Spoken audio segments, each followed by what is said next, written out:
foodie friends, and welcome back to my kitchen. If you watched one of my previous videos, you'll know that we took a trip to the Biltmore estate in beautiful Asheville, North Carolina. And while we were there, of course, I had to pick up a cookbook.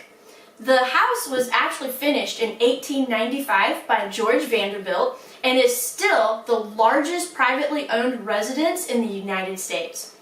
It's absolutely beautiful and a wonderful thing to tour. If you did watch the video, just know that I didn't even scratch the surface of all the rooms and places that you can see in the house. Now, this cookbook is actually a little bit different than your typical cookbook, and I actually like that for two reasons. Number one, it's filled with stories about the family and the house itself. And the stories are just fascinating and really add a lot to this book.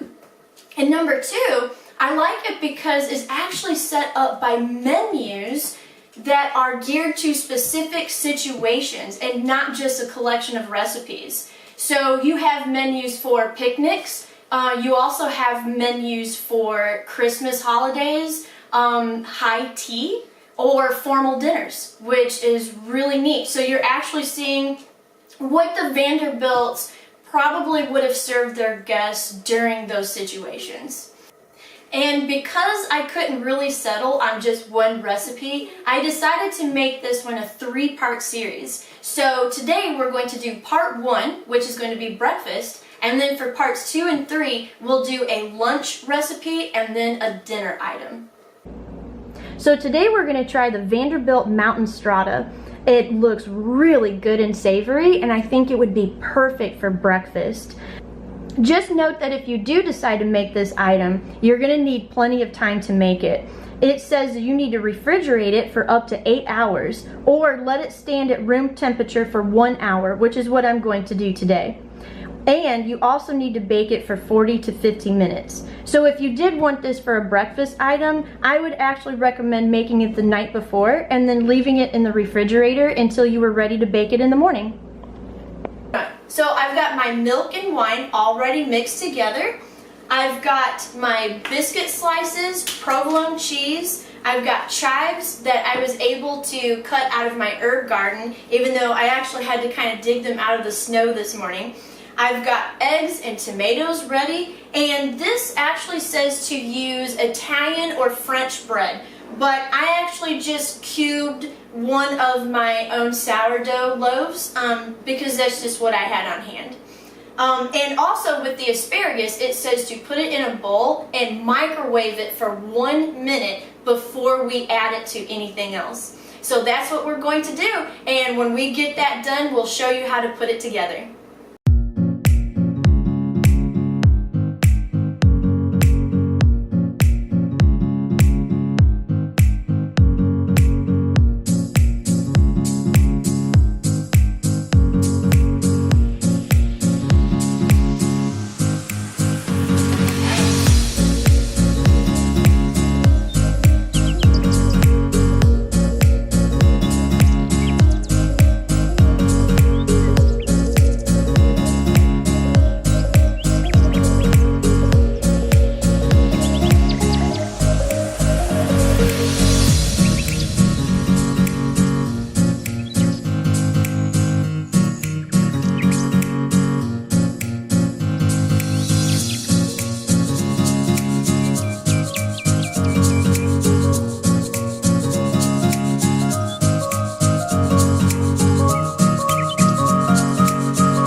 everything together. I have an oven-proof skillet, so I decided to go that route. But you can do a 7x11 baking dish if you don't have one with an oven-proof handle. I went ahead and sprayed it with cooking spray, and now we're just going to layer everything almost like a lasagna. So first you start with your bread, layer that in the bottom, pour your milk and wine mixture into it.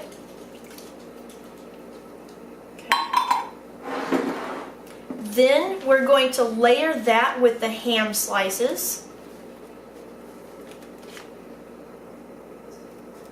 And by the way, if you're vegetarian, this would actually be still pretty good, I think, even if you left the ham out and decided to just do a vegetarian version of this. I've often left meat out of dishes like this, and I thought it was absolutely delicious. I think if you wanted to make it vegan, that might be a little bit harder since there's a lot of dairy products. But of course, you could just go ahead and get, yeah, Dia cheese. That's a vegan brand. So there's ways you could do this. And then after the ham slices, then comes the asparagus. Now, they said to just cut the asparagus in half, but I actually cut mine into smaller pieces because that's just the way I like it. But by all means, if you like the longer pieces, then just leave it like that.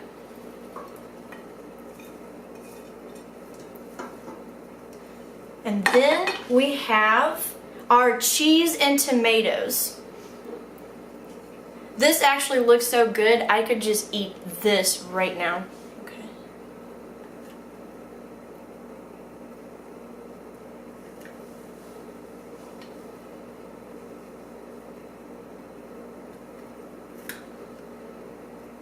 This looks so good already. Okay, now I'm going to put our tomato slices on top.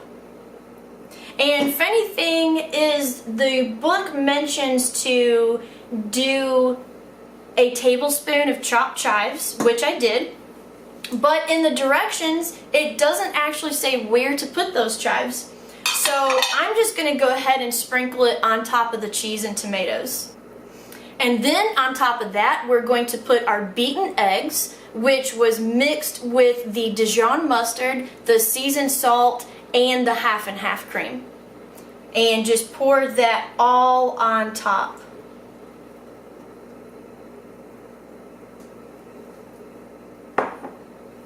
And there you go. We will cover this and let it stand at room temperature for 1 hour and then go ahead and bake it. So I ended up baking this for about 50 minutes at 350 degrees, and I just pulled it out of the oven. Oh, that looks really good. That looks really good. So we're gonna cut this, plate it up, and give it a taste test. What do you got? All right, so we've got it plated and ready to go, and we're going to try it. Go ahead and try it. See what we got. It looks good. Yeah. Okay. You started without me. I don't like waiting.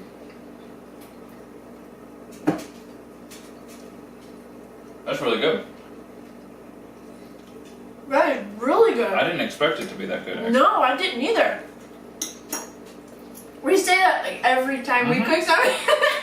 We didn't expect it to be this good, but we really didn't. I mean, I kind of thought because, I mean, it's just so savory with like the seasoned salt and the provolone cheese, and of course the tomatoes give it a really nice savory. And the asparagus, it really comes through as a flavor, but it's not too strong. It doesn't overpower the dish.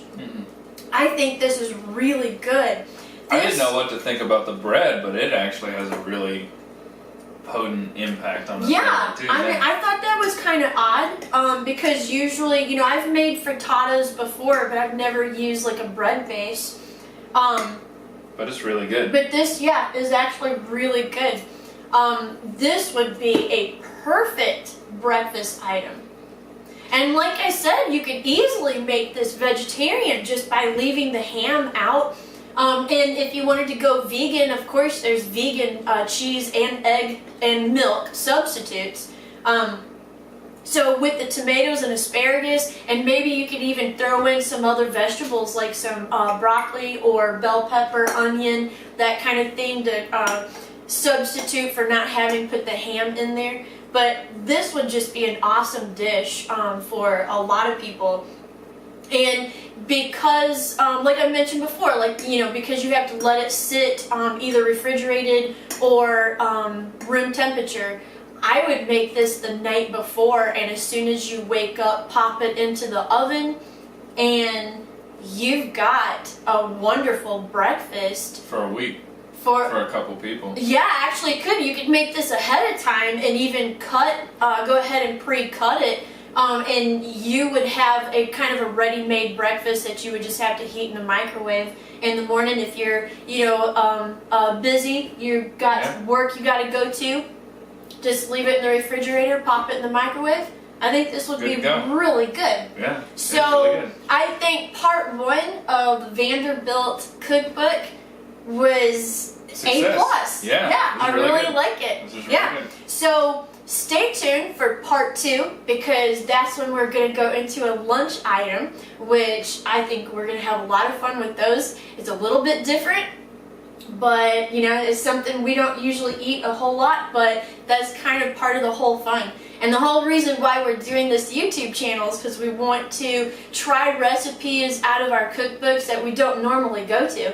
So we have a good excuse to try some new things and some weird stuff. Yeah, and try some new cooking techniques and stuff like that. Yeah. We've really been enjoying this. Yeah. So if you like this video, hit the like button and subscribe below so you don't miss part 2 and part 3 of the Vanderbilt cookbook. Thanks, guys. Thank you. Bye.